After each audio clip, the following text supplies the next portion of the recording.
আল্লাহ পাক বলেন সূরা এটা বনি ইসরাঈলের 72 নম্বর আয়াতের প্রথম অংশে আছে, কিয়ামতে এবার সিস্টেমে আমি ডাকবো মানুষকে তার নেতার সাথে, ইমামের সাথে। ও কিশোরগঞ্জবাসী, এটা আখিরাতের সম্পর্কিত, এইজন্য আমি বিষয়টা ক্লিয়ার করছি। কিয়ামতে আল্লাহ মানুষকে দ্বিতীয় ধাপে ডাকবেন একা একা, না নেতার সাথে? আগে নেতা, এরপরে কর্মী।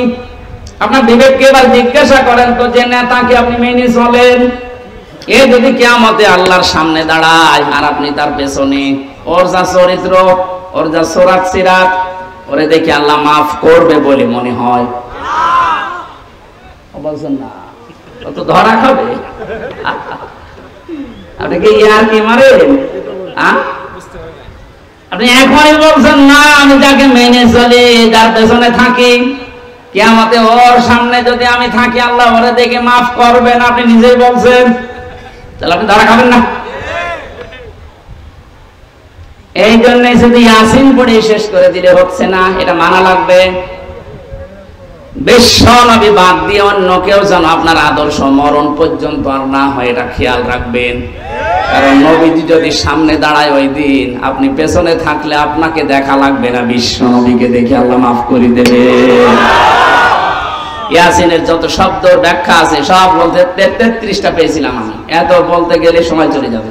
আমরা 2টা আয়াত কোরআন থেকে পড়েছিলাম, এক আয়াতের কিছু কথা তাফসীর আকারে বলছি। সূরা জুমা থেকে পড়েছি একটা আয়াত। কি সূরা? জুমা। জুমা মানে এক জায়গায় হওয়া, একত্রিত হওয়া। আমরা যেহেতু 7 দিন পর পরে মুসলিমদের একটা অনুষ্ঠান আছে জুমার নামাজ, ওখানে এক জায়গায় হই।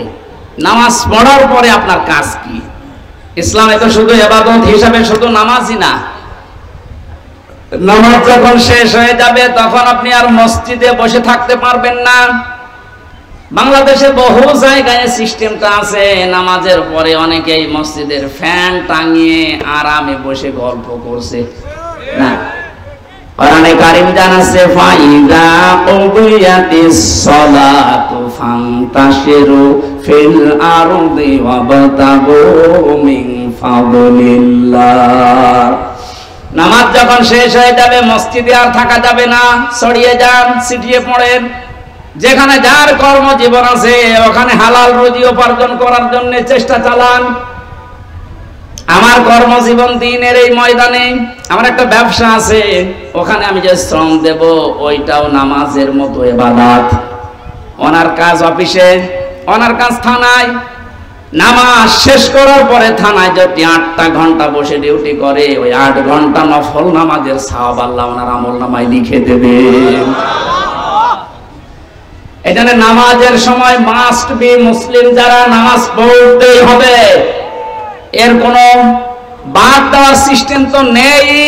অনেকে চেয়ারে নামাজ পড়েন, মাসলা বলছে একটা, আপনি যদি দাঁড়িয়ে নামাজ পড়তে না পারেন বসে পড়বেন, বসে যদি না পারেন শুয়ে পড়বেন। কোন কারণে বাবুগিরি দেখানোর জন্য চেয়ারে নামাজ পড়া লাগবে আপনার? এই এলাকায় হয়তো সিস্টেম নেই, এটা কুষ্টিয়ায় আছে। আমার মনে হয় এই মাসলা বলা ঠিক হইল না। ঠিক আছে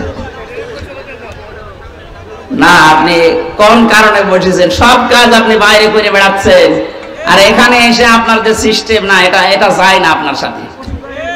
আপনি যদি অপারগ হয়ে থাকেন, বসে দাঁড়িয়ে নামাজ পড়তে পারছেন, আপনি বসে পড়েন।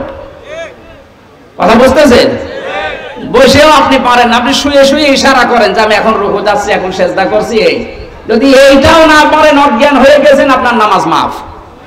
এমনকি মেয়েদের যখন দুনিয়ায় সন্তান আসে, প্রথম যে পানিটা দেখা যায়, এই অবস্থায় যদি সন্তানের মাথা বের হয়ে যায়, বিশ্ব নবী বলেন তোলার ভেতরে ছেলেটার মাথাকে বিছিয়ে দিয়ে মহিলাকে বলো নামাজ পড়তে। এত বড় গুরুত্বপূর্ণ একটা বিধান, যদিও নামাজের এই বিধানটা আমাদের দেশে এখন রাষ্ট্রীয়ভাবে কায়েম নেই, এই জন্য ওয়াজ করা লাগছে। যদি রাষ্ট্রীয়ভাবে কায়েম হয়ে যায় তখন আর নামাজের ওয়াজ এই দেশে করা লাগবে না।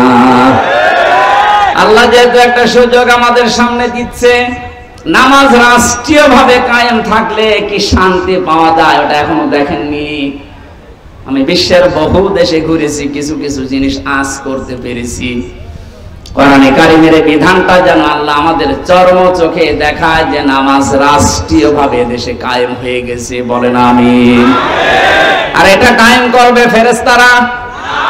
এই কথা বলে দেখেন, যারা ওই জায়গায় বিলটা পাস করবে এরকম মানুষকে আল্লাহ যেন দায়িত্ব দেন। তাহলে নামাজ শেষ করবেন কেন? কারণ পৃথিবীতে রহমত ছাড়া বেঁচে থাকা সম্ভব না। আপনি এক পা ফেলেছেন আর এক পা উঠাবেন, এই পা তুলতে গেলে রহমত লাগবে কার? আপনি যদি নিজের মাস্তানিতে চলতে চান পারবেন না। কোরআনে কারীম জানাচ্ছে প্রতিটি মানুষের এই পায়ের পেছনে প্রতিটি কদমে কদমে একটা ফেরেশতা সাহায্য করে। আল্লাহ যদি অর্ডার দিয়ে দেয় এর কদমে আর সাহায্য করবে না, আপনি প্যারালাইজড হয়ে পড়ে থাকবেন। এই জন্য যেহেতু রহমত দরকার, আর পৃথিবীর যত রহমত আছে সব দরবারে, গাছতলায়, মাজারে, কোথায়?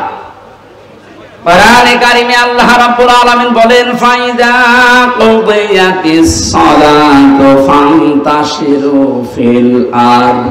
নামাজ যখন শেষ হয়ে যায়, এই আয়াতের ব্যাখ্যা করতে গিয়ে আমি ইবনে কাসিরে পড়তে পড়তে পেয়েছি যে তোমাদের জীবনে রহমত দরকার। দুনিয়ার কোন জায়গায় এত রহমত নেই যত রহমত আল্লাহ তার ঘর মসজিদে রেখেছেন। এখানে প্রবেশ করার প্রথমেই মানুষকে বলা লাগে কি? আল্লাহুম্মা আফতাহলি আবওয়াবা রাহমাতিকা। হে আল্লাহ, আমি তোমার রহমতের জন্য এসেছি, যত দরজা আছে একটা না আবওয়াব, সব দরজা খুলে দাও। তাহলে মসজিদের জন্য, রহমতের জন্য কোন জায়গা? আরো জোরে। এটা পাওয়ার জন্য মসজিদে যাবেন তো? যত কাজ থাক সব আজান হওয়ার পরে স্টপ।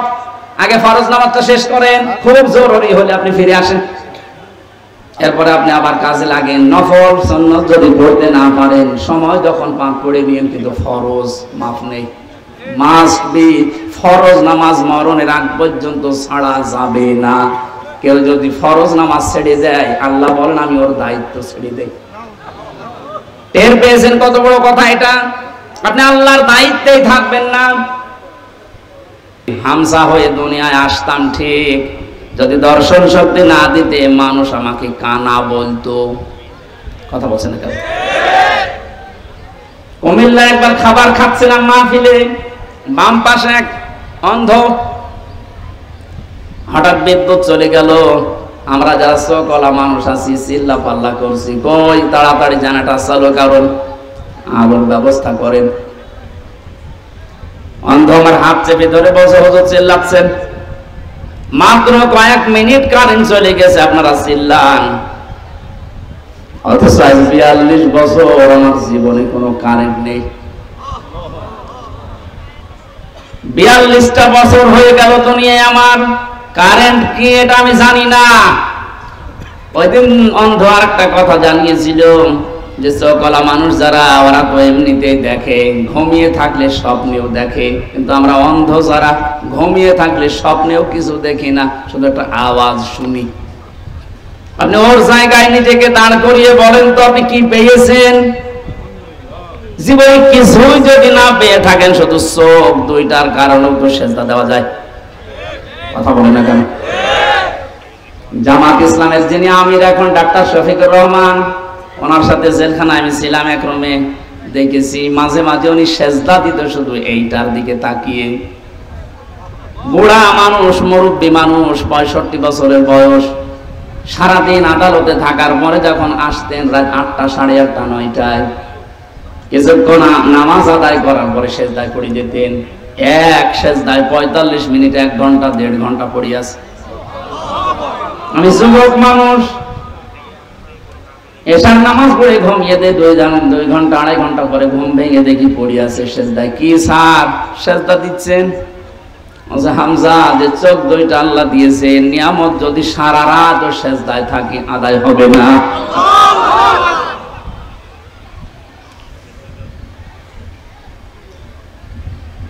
এই জন্য নিজেকে এই 5টা জিনিসের সামনে মাঝে মাঝে একটু দাঁড় করায়।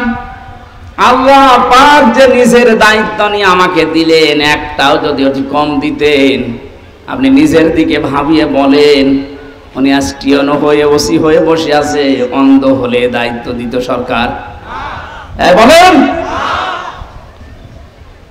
যদি শ্রবণ শক্তি না দিত, মানুষ কালা বলে ডাকতো আমাদের। এখানে কাবা ঘর তাওয়াফ করার সময় ষষ্ঠ চক্কর, এটা আল্লাহকে বলা হচ্ছে, মাবুদ আমাকে তুমি নেই থেকে পর্যন্ত সব দিলে, কিন্তু তুমি তো আমার মালিক, তুমি তো কিছু পাও আমার কাছে বান্দা হিসাবে, আমি গোলাম হিসাবে তোমারে কিচ্ছু দিতে পারি নাই। তবে একটা জিনিস আমার কাছে আছে, আমি তোমার বান্দা, তোমার নাম যে গফফার, এই কারণে তুমি আমারে মাফ করে দাও। কিয়ামতের ময়দানে এই জন্য আল্লাহ যেহেতু প্রথমে আপনাকে স্রেফ একা ডাকবেন, আমি তো 2-3 দিনের হিসাবে মিলাতে পারলাম না, কেউ পারবেন না, এজন্য আপনি দাঁড়াবেন। কিয়ামতের বিচার ব্যবস্থায় যে 3টা সিস্টেম চালু হবে, আল্লাহ যদি কারো জন্য ন্যায় বিচার করে, কেউ জান্নাত পাবে না। প্রশ্ন আসতে পারে, ন্যায় বিচার যদি না হয় তাহলে কি অবিচার হবে না? আল্লাহর বিচারে কোনো অবিচার নেই। কি কথা বলেন না কেন? আল্লাহর বিচারের সিস্টেমে কোনো অবিচার বলুন বলুন। ন্যায় বিচার করলে আমরা কেউ আল্লাহর বানানো জান্নাতে যেতে পারবো না। তাহলে যাবো কি করে? একটা উপায় আছে, আল্লাহ যদি মাফ করে দেয় তাহলে। যেহেতু আপনাকে একা ডাকবে, নিজের সামনে দাঁড় করিয়ে, মাতাসালু কদামা বানিয়াতাম আদি ইয়াউমাল কিয়ামাতি হাত্তা ইসআলান খামসিন আন উমরিহি ফিমা আফনা ওয়া আন শাবাবিহি ফিমা আবলা ওয়া আন মালিহি মিন আইনা ইকতাসাবাহু ওয়া ফিমা আনফাকাহু ওয়া আন ইলমিহি মাযা আমিলা ফিহি। মুত্তাফাকুন আলাইহি। ও কিশোরগঞ্জবাসী, আমি আমার ইমান থেকে কথা বলছি, নিজের দিকে মিলানি হাদিসটা। নবীজি বলেন, প্রতিটি মানুষকে আল্লাহ নিজের সামনে একা একা দাঁড় করিয়ে 5টা জিনিস জিজ্ঞাসা করবে। 1 নম্বরে বলবে, তোরে আমি একটা হায়াত দিয়েছিলাম 60, 70, 80 বছরের, কি করে কাটালি বলতো? আপনি ভাবেন তো যে বয়সে আসেন, এখনই যদি আল্লাহর সামনে প্রথম প্রশ্নের জবাব আপনি কি এখনো জোগাড় করতে পেরেছেন? না, পারি না আমরা। 2 নম্বরে জিজ্ঞাসা করবে, ওয়ান শাবাবিহি ফিমা আবলা, একটা যৌবন দিয়েছিলাম, যৌবনটা কি করে কাটালি বল। আমাদের যৌবন যেভাবে কাটছে আমি তো দেখতে পাচ্ছি, কোরআনের চোখ লাগিয়ে যে আমরা অধিকাংশ মানুষ দাঁড়িয়ে থাকবো, স্রেফ কিছুই বলার ক্ষমতা আমাদের থাকবে না। 3 নম্বরে বলা হবে, কিভাবে সম্পদ উপার্জন করেছিলি বল। কালকে কোর্টে হাজী সেলিমকে তুলেছিল, যেভাবে মানুষ গালাগালি করছে, ঘৃণা করছে, থুতু মারছে, ডিম মারছে, যা করেছে কালকে ওনার সাথে, উনি যদি স্বাভাবিক জীবন যাপন করতে, যে যতটুকু সম্পদ হলে একটা মানুষের চলে ওইভাবে চলতো, উনি যা করেছেন আমার মনে হয় উনি একা না, 1000 বছরও যদি হায়াত পায়, যা করে রেখেছে ঢাকার বুকে, 1000 বছর হায়াত পেলেও সম্পদ করাবে না। অথচ বয়স এখন যা হয়েছে, যদি কালকে মারা যায় কি করলো বলেন? যে পুলিশগুলো আমার সাথে পেছনে পেছনে যাচ্ছিল, বলছে, হুজুর আমাদের মতো বেতন পেয়ে হালাল রুজি উপার্জন করে যদি এই লোকটা এত সম্পদ কামাতে হতো, তো কিয়ামত হয়ে গেল, এ সম্পদের মালিক হওয়া সম্ভব ছিল না। আসলে বাস্তবতা এই, আপনি কি করে এত টাকার মালিক হন?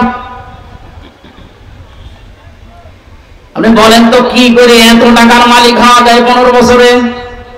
কত টাকা আছে আপনি নিজেই জানেন না। একটা দরবেশের দেখলাম 36,000 কোটি টাকা ঋণ। একটা দরবেশের যদি এই হয়, দরবেশ বাদ দিয়ে যারা আছে তাদের কি আছে? সম্পদ যা উপার্জন করছেন, বৈধটাকে খেয়াল করেন। একটা মানুষের চলতে কত টাকা লাগে। এই যে কিছুক্ষণ আগে আমরা সবাই খাবার খেয়ে আসলাম, যে বাড়িতে হয়তো কম বেশি সবাই খেয়েছি পেট পুরিয়ে। এখন যদি কেউ রাজভোগ সামনে এনে দেয়, আমাদের যে এখন অবস্থা, 1 কেজি বলে যে 20,000 টাকা কি 2,000 টাকা কেজি এই মিষ্টির আপনি খান, আমার তো মনে হয় এখানে এখন আর কারো খাওয়া সম্ভব না। এই তো আমাদের জীবন, 2,000 টাকা কেজি মিষ্টি পড়ে আছে, এখন আর খাওয়া সম্ভব না, কারণ আমার পেটে আর জায়গা নেই। কার জন্য আপনি কি করে যাচ্ছেন, কোন পথটা দিয়ে সম্পদ আসছে, একটু হিসাবও করেন না। এই হিসাবটা নেই, এই জন্য আমরা বেপরোয়া হয়ে চলছি। এটা যত বেশি মানুষের ভেতরে টেন্ডেন্সি তৈরি হবে, না সম্পদ আমার কিভাবে আসে কিভাবে যায়, এইটা যদি হিসাব করে চলে, এই দেশে দুর্নীতি মুক্ত হতে 41 সাল লাগবে না, 41 ঘন্টা সেন্স শুরু দরকার। খলিফাতুল মুসলিমিন হযরত আবু বকর আমিরুল মুমিনিন, তিনিও তো আমাদের এদেশে যারা দায়িত্বে আছে এরকম রাষ্ট্রপ্রধান ছিলেন। তার স্ত্রী উম্মে রোমানা একদিন এসে বলে, স্বামী বড় ছেলে আব্দুল্লাহ ও পায়েস খেতে চায়, আপনি দয়া করে রাষ্ট্রের যিনি খাজানচির দায়িত্বে আছে অর্থমন্ত্রী বাইতুল মালে, তারে বলেন আগামী মাসের বেতন যেন আমাদের আগে দিয়ে দেয়। অনেকে অর্থমন্ত্রীর কাছে বললেন আগামী মাসের বেতনটা একটু দিয়ে দেন। মন্ত্রীও বানিয়েছিল ওই রকম, ডাক দিয়ে বলে, খলিফা আপনি আগামী মাস পর্যন্ত বেতন চান, আগামী 1 মাস বেঁচে থাকবেন, ওইটা একটু লিখে দেন। অনেক বলছে ঠিক আছে আমার বেতন লাগবে না। বাড়িতে যে স্ত্রীকে শুনিয়েছে যে এটা বলেছিলাম আমাকেই শুনিয়েছে, স্ত্রী আমাদের বড় মদের উল্টা পাল্টা না, স্ত্রী এরকম 15 দিন পরে কথাবার্তা আর কিছু বলে না, ঠিক আছে আর চাহিদা নেই। 15 দিন পরে ঠিক উনি খাবারটা তৈরি করেছে, সামনে দেওয়ার পরে বলছে কোথায় পেলে? স্ত্রী বলছে স্বামী আপনি ভুল বুঝবেন না, আপনাকে আমি বলেছিলাম আপনি পারেননি, অপারগতা দেখিয়েছেন, আমি জেনে শুনে একটা কাজ করেছিলাম। ওই দিন থেকে এই 15 দিনে প্রতিদিন 1 মুঠ করে চাল গম আটা যাই বলেন তুলে রাখতাম। এই 15 দিনে প্রায় 2 কেজি বেশি হয়ে গেছে। এইটা বিক্রি করে আজ আমি সন্তানের চাহিদা পূরণ করতে এটা বানিয়েছি, এটা হারাম কোনো কিছু মিশ্রিত নেই। হযরত আবু বকর বললেন সন্তান তাড়াতাড়ি খেয়ে নাও।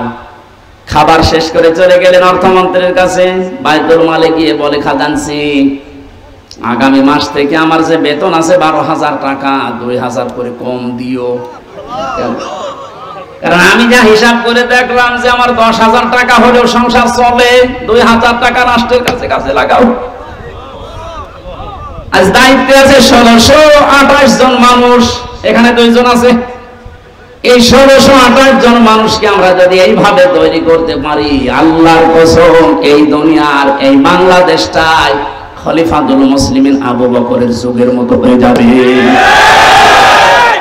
আমরা চাই আল্লাহ এনাদেরকে ওইভাবেই যেন তৈরি করেন, আখিরাতের ভয় জাহান্নামের ভয় অন্তরের ভেতরে 100 ভাগ পয়দা করে দিক। 5 নম্বরে আল্লাহ জিজ্ঞাসা করবে যতটুকু জানতি তার কতটুকু মানতি এটা বল। এটা বড় কঠিন প্রশ্ন। এখানে কে জানে না ঘুষ খাওয়া নিষেধ, কে জানে না সুদ খাওয়া নিষেধ, মানুষের উপরে জুলুম করা নিষেধ, কে জানে না? এই যে জানার পরেও আপনি মানেন নাই, জানার পরে যারা মানে না ওরা আল্লাহর কাছে জালেম। কি আপনি না জেনে ভুল করেছেন, ওটা আল্লাহ মাফ করে দিতে পারে, কিন্তু জানার পরেও কেউ যদি না মানে ও কিন্তু আল্লাহর দরবারে জালেম। জালেমের যতগুলো আয়াত আল্লাহ কোরআনে দিয়েছে আমার কাছে ভয়ঙ্কর মনে হয় সূরা শূরার 42 নম্বর আয়াতটা, ইন্নামাস সাবিলু আলাল্লাযীনা ইয়াযলিমুনান নাস ইলা আখির আয়াত। সূরা শূরা 42 নম্বর আয়াত 25 নম্বর পারার 6 নম্বর পৃষ্ঠার 13 নম্বর লাইনে আছে। এটা ইবনে কাসিরে আছে তাফসিরে।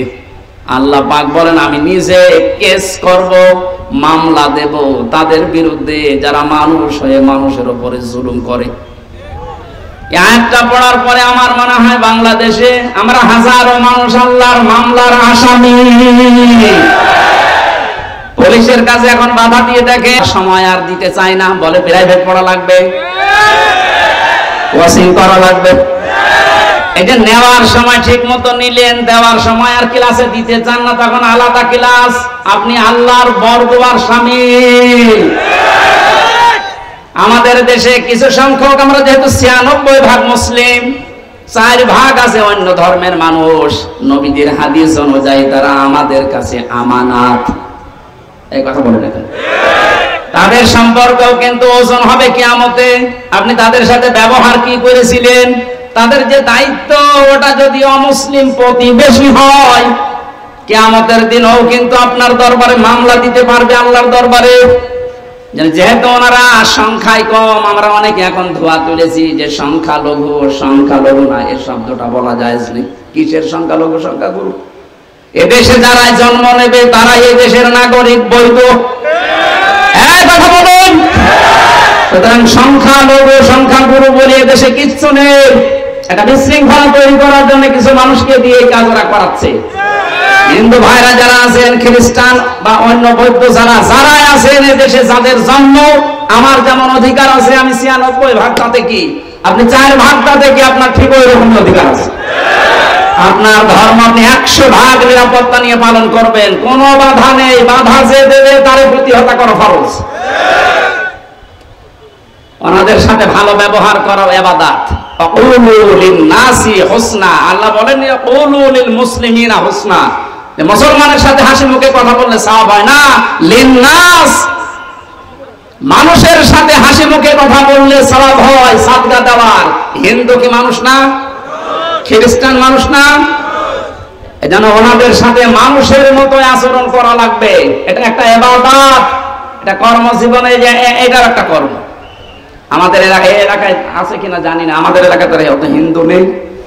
এলাকায় যদি অমুসলিম কেউ থাকে, আপনারা মুসলিম বেশি, তাতে কি, তাদের সাথে আচরণ করা লাগবে, কারণ এটা একটা ওজনের স্তর। কিয়ামতে এইটাও পাল্লায় মাপ দেওয়া হবে।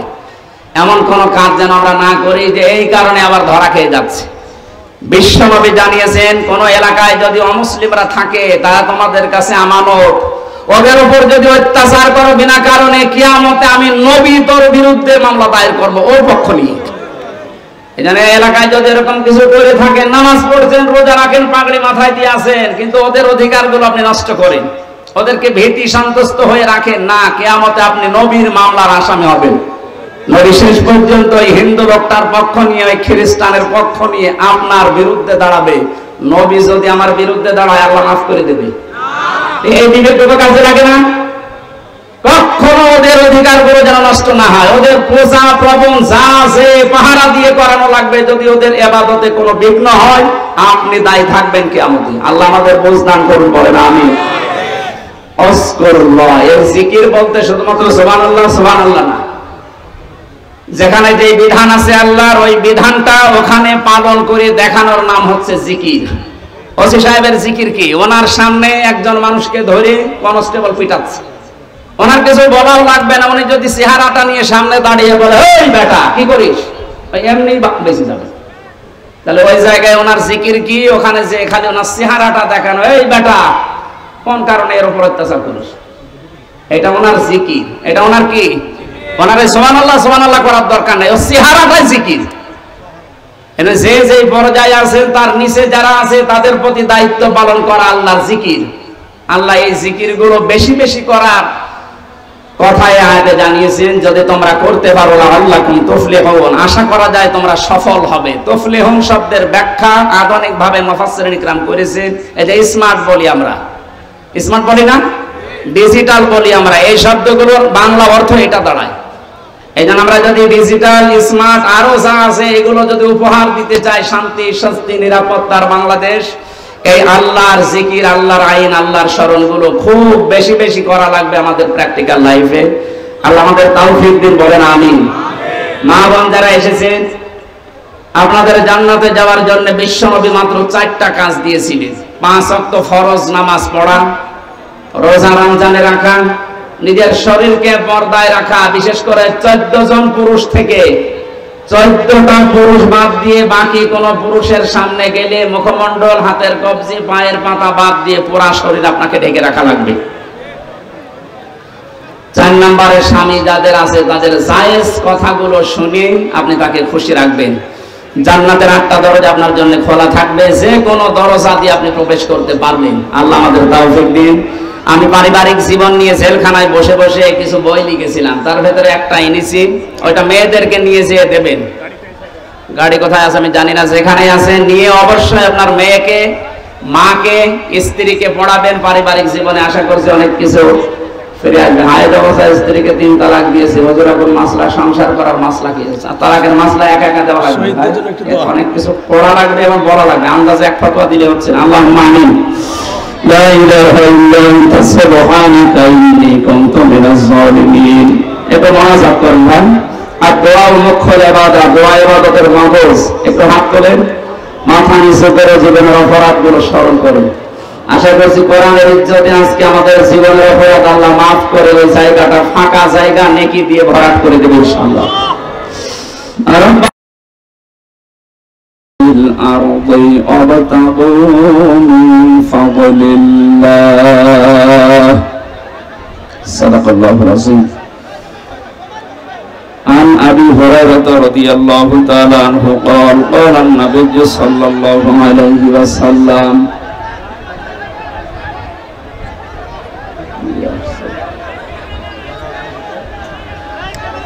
এলাকায় আর একটা জায়গা বড় হলে ভালো হতো।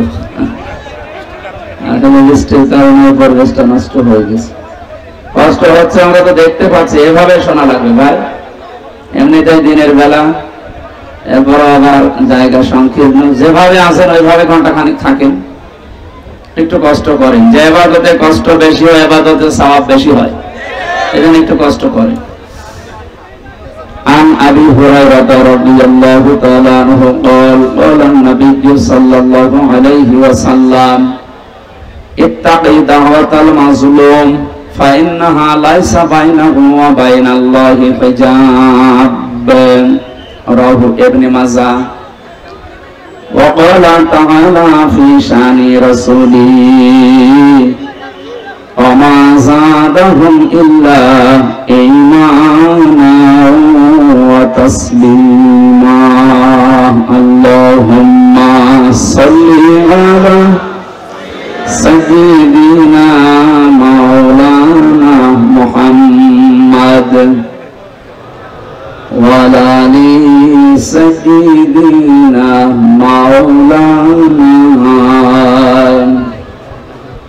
আলহামদুলিল্লাহ।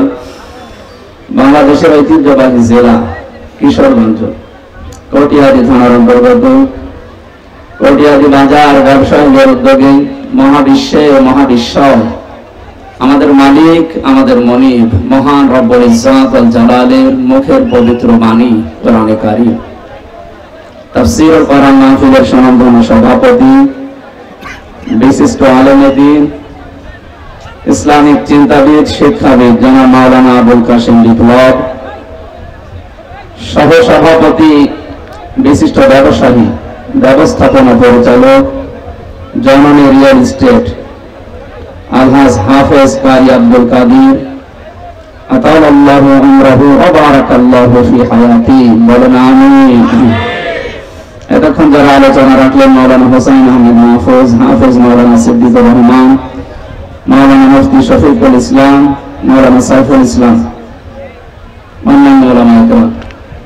আমার আগে যারা কথা বলছিলেন আমাদের অভিভাবক, শ্রদ্ধাভাজন ব্যক্তিত্ব, বড় ভাই জনাব ওহিদুজ্জামান দামাত বারকাতুহুম আলিয়ান। আমাদের পাশে আরেকজন বসে আছেন আপনাদের এ থানার অফিসার ইনচার্জ, আমাদের অভিভাবক।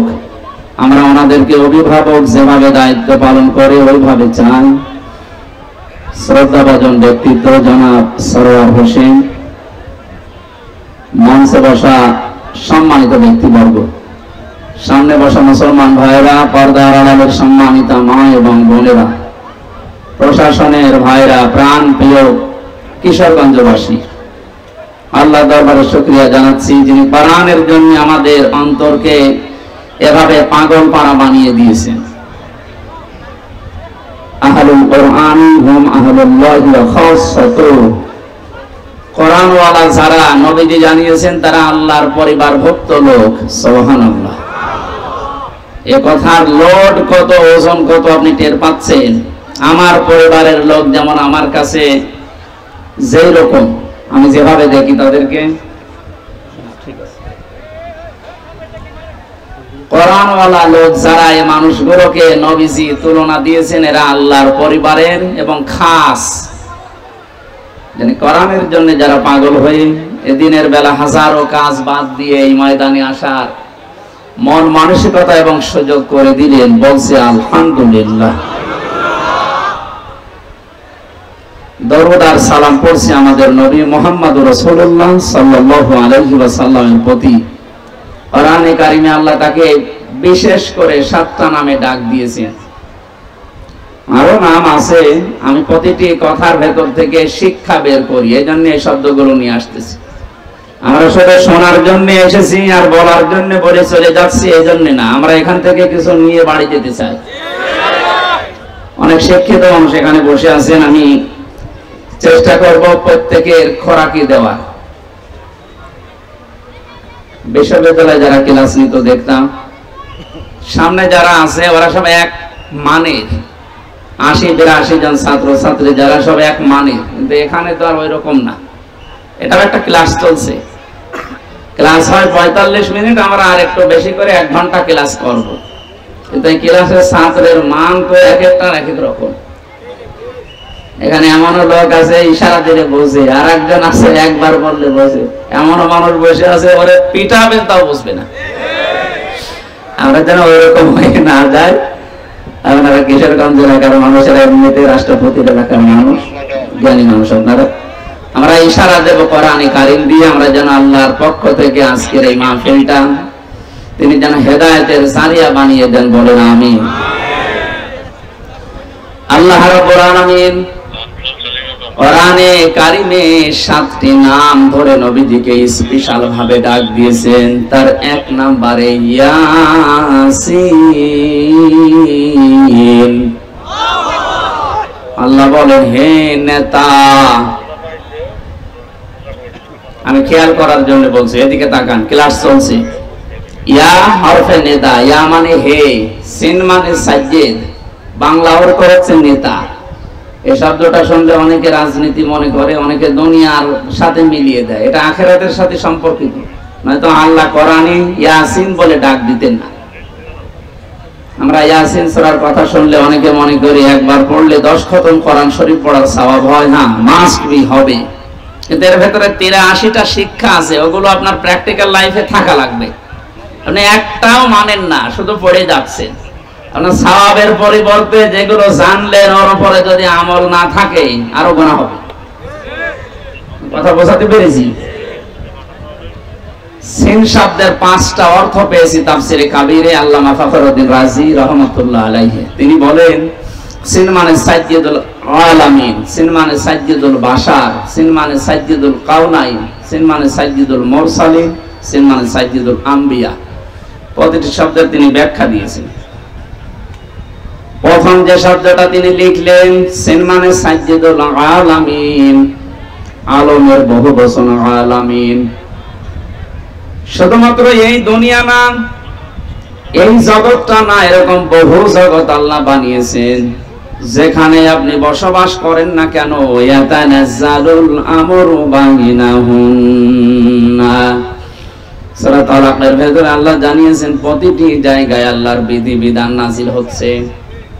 মঙ্গল গ্রহে যারা আছে তাদের জন্য আল্লাহর ওই রকম বিধান নাযিল করেছেন।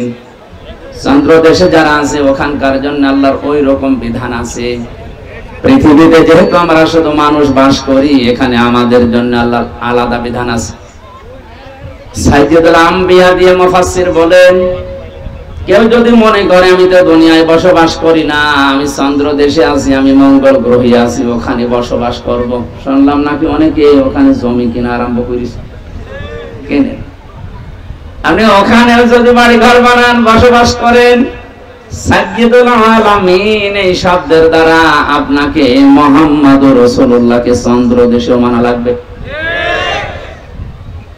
আপনি যদি মঙ্গল গ্রহে আছি, আপনার একমাত্র আদর্শ হওয়া লাগবে, নেতা হওয়া লাগবে মুহাম্মদুর রাসূলুল্লাহ। এই শব্দটা বারবার বলছি কেন? কিয়ামতের ময়দানে আল্লাহ পাক যখন মানুষদেরকে বিচারের জন্য ডাকবেন, আমরা অনেকে দেশে উল্টাপাল্টা কথা শুনি যে কিয়ামতে এক একজন পীর সাহেব নাকি লক্ষ লক্ষ মুরিদ নিয়ে হাজির হবে। এটা বানানো কথা, এটা নিজেদের স্বার্থে বানিয়েছে। কিন্তু কোরআনের কথা, ওয়াকুল্লুহুম আতিহি ইয়াউমাল কিয়ামাতি ফারদা। সূরা পড়িও 16 নাম্বার পারার 10 নাম্বার পৃষ্ঠার 15 নম্বর লাইনের 95 নাম্বার আয়াত। এটা ফি জিলালিল কোরআনে আছে। ব্যাখ্যা করে বলতে গেলে অনেক সময় লাগবে, আমি শুধু একটু ইঙ্গিত দেই।